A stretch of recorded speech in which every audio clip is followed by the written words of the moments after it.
Good morning class. बेटा आज हम रचनात्मक लेखन में चित्रकथा लेखन समझेंगे। चित्रकथा यानी चित्र को देखकर आपको एक कथा लिखनी है। तो इसकी कुछ किसे कहते हैं चित्रकथा?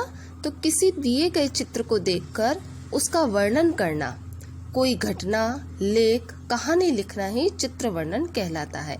इसमें कल्पना शक्ति चरम पर होती है, यानी कि चित्र को देखकर आपको उसका वर्णन करना होता है।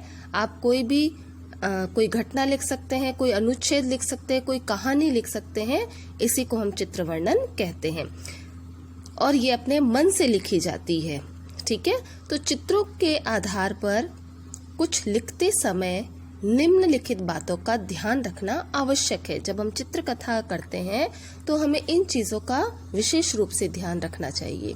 पहला, चित्र में दी गई वस्तुएं, व्यक्ति आदि को ध्यान पूर्वक देख लें। ठीक है, जो हमें चित्र दिया गया उसे हमें ध्यान से देखना है कि हमें कहाँ पर कौन कौन सी चीजें या कहाँ पर कौन कौन से व्यक्ति दिखाई दे रहे हैं। दूसरा है, लिखते समय संभवतः उन सब का प्रयोग हो। जो जो चीजें या व्यक्ति हमें दिखाई दे रहे हैं उन सभी का जो हम सेंटेंस बनाएंगे, कहानी बनाएंगे, उसमें उन सब का प्रयोग होना चाहिए। और लिखने से पूर्व कहानी का ताना बाना मन में बुन लेना चाहिए। जो हमें लिखना है वो हमें पहले से ही मन में सोच कर ही फिर लिखना शुरू करना चाहिए। जो भी हमें लिखना है पहले सोचे और उसके बाद लिखना शुरू करें। 4th नंबर पर है, चित्र का वर्णन सरल, रोचक और सजीव भाषा में होना चाहिए। जब हम चित्र का वर्णन करते हैं तब हमारी भाषा बहुत ही सरल भाषा होनी चाहिए और इंटरेस्टिंग होना चाहिए, रोचक होनी चाहिए।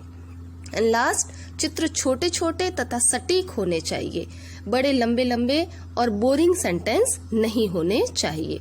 अब हम एक कुछ उदाहरण से देखते हैं। जैसे एक चित्र दे रखा है जिसमें एक बच्चा है जिसके हाथ में चिड़ी का बच्चा है और ऊपर एक चिड़ी है और इधर एक माँ या कोई भी आप लेडी को समझ सकते हैं।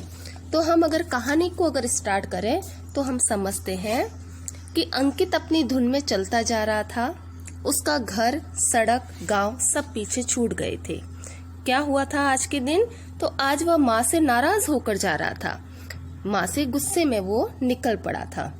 माँ ने आज उसकी पिटाई कर दी थी क्योंकि उसने अपने घर के आंगन में के पेड़ पर बैठी चिड़िया को गुलेल से पत्थर मारकर गिरा दिया और वह तड़प तड़प कर मर गई थी।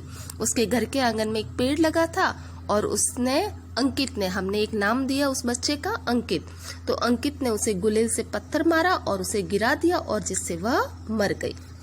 सामने पहाड़ी नजर आ रही थी, घना जंगल था। अंकित था कि विचारों में डूबा बढ़ता ही जा रहा था। उसे मालूम नहीं था कि कहाँ जाना है, बस उसके पांव जिधर ले जा रहे थे वही उसका लक्ष्य बनता जा रहा था। अचानक ची ची की आवाज से उसकी तंद्रा भंग हो गई। तंद्रा यानी नींद टूट गई। वो इतने बेमन से और बेहोशी की हालत में जा रहा था, उसे कुछ भी पता नहीं था कि वो कहाँ जा रहा है। लेकिन अचानक उसे ची ची की आवाज सुनाई दी और उसकी जिस सुध से वो जा रहा था बेसुध होकर वो टूट गया। आवाज की दिशा में नजर घुमाई तो कांप उठा। एक बाज घोंसले में चिड़िया के मासूम बच्चे पर झपट रहा था कि घोंसले में बैठी चिड़िया तेजी से बाहर आई और बाज पर टूट पड़ी। कहाँ बाज, कहाँ नन्ही सी चिड़िया। माँ की ममता के सामने खड़ी मौत से भी जूझ गई। घबराहट में बाज बच्चे को छोड़ दूर उड़ गया। अब क्या हुआ था कि उसने जब नजर घुमाई तो देखा एक बाज घोंसले में एक छोटी सी चिड़िया के बच्चे पर झपट रहा था और घोंसले में बैठी चिड़िया एकदम से बाहर आती है और अपने बच्चे को बचाने के लिए बाज पर टूट पड़ती है। अब कहाँ इतना बड़ा बाज था और कहाँ छोटी सी चिड़िया थी, लेकिन वो चिड़िया माँ थी, तो माँ की ममता के सामने वो मौत से भी लड़ पड़ी थी। और घबराहट में क्या किया, बाज ने उस बच्चे को वहीं छोड़ा, चिड़िया के बच्चे को, और उड़ गया। अंकित के सामने चिड़िया का लहूलुहान बच्चा पड़ा था। चिड़िया बेचारी ची ची करती रो रही थी। तभी अंकित को लगा कि दरवाजे पर खड़ी उसकी माँ भी रो रो कर अंकित को पुकार रही है। अगले ही पल अंकित ने चिड़िया के बच्चे को उठाया और घर की तरफ मुड़ गया। उसने उस बच्चे को उठाया और उसे भी ऐसा लगा जैसे ये कैसी चिड़िया अपने बच्चे के लिए रो रही है ची ची करते हुए, वैसे ही मेरी माँ भी रो रही होगी। और उसने उठाया और बच्चे को घर की तरफ ले चला। अंकित अब सोच रहा था कि इस बच्चे की मरहम पट्टी करके इसे घोंसले तक छोड़ आएगा। वह अब किसी जीव को नहीं सताएगा। माँ ने उसे बेकार में नहीं पीटा था। माँ को किसी भी प्राणी की माँ के दुख का आभास था, इसीलिए गुस्सा आया और उसकी पिटाई हुई। अब वह अपने आंगन में ढेर सारी चिड़िया पालेगा। चहचहाती चिड़िया कितनी अच्छी लगती है और यह चिड़िया वह माँ से माफी भी मांगेगा। अब अंकित सोचता हुआ वो घर की तरफ चल रहा था और उसने सोचा कि मेरी माँ ने मुझे गलत नहीं मारा, सही मारा है।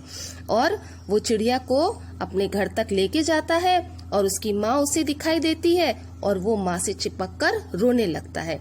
तो बेटा ये हमारी एक कहानी थी। इस कहानी को अपनी भाषा में भी हम तैयार कर सकते हैं। आप अंकित की जगह दूसरा नाम दे सकते हैं या आप दूसरी कहानी भी बना सकते हैं। जो आपकी कल्पना शक्ति में आती है उस कहानी का आप निर्माण कर सकते हैं। जरूरी नहीं है कि यही कहानी हो, आप अपने मन से भी कोई दूसरी कहानी लिखकर भी इसे तैयार कर सकते हैं। धन्यवाद।